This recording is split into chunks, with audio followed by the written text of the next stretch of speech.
कल जुग जोग न यज्ञ न ज्ञाना, एक आधार राम गुण गाना। सब भरोस जो भज राम ही, प्रेम समेत गाव गुण ग्राम ही। सुभवतर कछु संशय नाही, नाम प्रताप प्रगट कली माही। नाम प्रताप प्रकट कली माही। बोलिए सियावर रामचंद्र भगवान की जय। पवन सुत वीर हनुमान जी महाराज की जय। आइए मानस गंगा सत्संग में चल रहे श्री हनुमान चरित्र के पावन मंगलमय प्रसंगों में हम आगे प्रवेश करते हैं। श्री हनुमान जी महाराज जब सीता जी की खोज करते करते आगे बढ़े तो हनुमान जी महाराज को हरि मंदिर, तुलसी का वृंद और भगवान के आयुध चिन्ह से देख करके ऐसा लगा कि ये तो किसी भक्त का ही घर हो सकता है।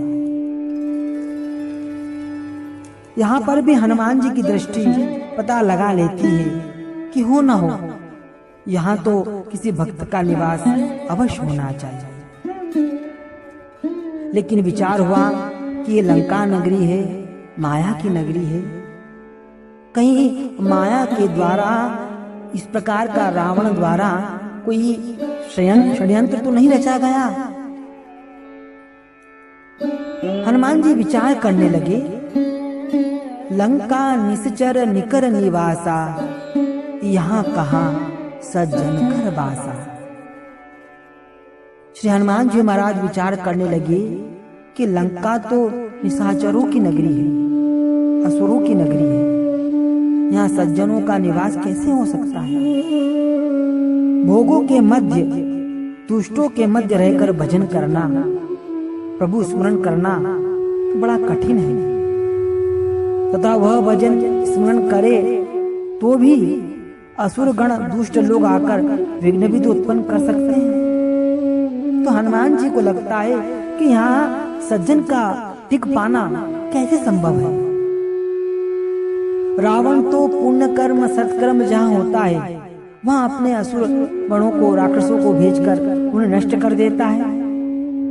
जब अन्य नगर में, अन्य देश में भी रावण प्रभु स्मरण, पूजा, जप, तप, यज्ञ नहीं होने देता तो उसी के देश में, उसी के राज्य में, उसी के नगर में यहाँ कैसे कोई पुण्य कर्म कर सकता है।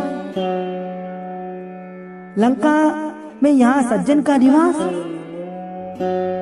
इस प्रकार से हनुमान जी महाराज मन ही मन तर्क वितर्क करते रहे। हनुमान जी ने सोचा कि कहीं ये रावण का ही तो षड्यंत्र नहीं है, यहाँ कोई आसुरी माया का प्रभाव तो नहीं है। हनुमान जी महाराज असमंजस में हो गए कि अब क्या करें। और जब भगवान का भक्त जब दुविधा में होता है तो भगवान उसको संकेत देते हैं। हनुमान जी जब असमंजस में थे, दुविधा में थे, उसी समय मन महु तर्क करे कपिलागा, तेही समय विभीषण जागा। मन में तर्क वितर्क हनुमान जी के चल रहा था कि उसी समय विभीषण जी जागे। ये भगवान की कृपा है। हमारे जीवन में भी जब दुविधा आती है, तर्क वितर्क होता है, तब हम क्या करें और क्या ना करें। ऐसी स्थिति में भगवान हमें संकेत प्रदान करते हैं। हमारे जीवन की यात्रा में भगवान ही हमारी सहायता करते हैं। भगवान की कृपा के बिना हम अपने लक्ष्य तक नहीं पहुंच सकते। यहाँ पर भी श्री हनुमान जी को समझ नहीं आया कि क्या करें। तब प्रभु ने विभीषण जी को जगा दिया। हमारे जीवन में भी भगवान हमें संकेत से समझाते हैं। मान लीजिए अगर विभीषण जी उसी समय नहीं जागते तो, हनुमान जी के जाने के बाद जागते तो, क्योंकि आगे सब जितनी भी घटनाएं होने वाली है उसमें विभीषण जी का बहुत बड़ा योगदान होने वाला है। और उसी समय विभीषण ना जागते तो शायद हनुमान जी से विभीषण की भेंट ही नहीं होती। यह सब तो भगवान की कृपा है जो दोनों संतों पर हो रही है।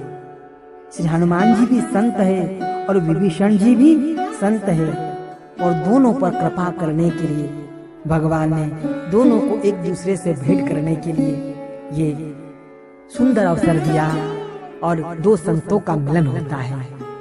और किस प्रकार से दो संतों का संवाद होता है कल हम कथा में श्रवण करेंगे। आइए भाव से बोलिए सियावर रामचंद्र भगवान की जय। पवन सुत वीर हनुमान जी महाराज की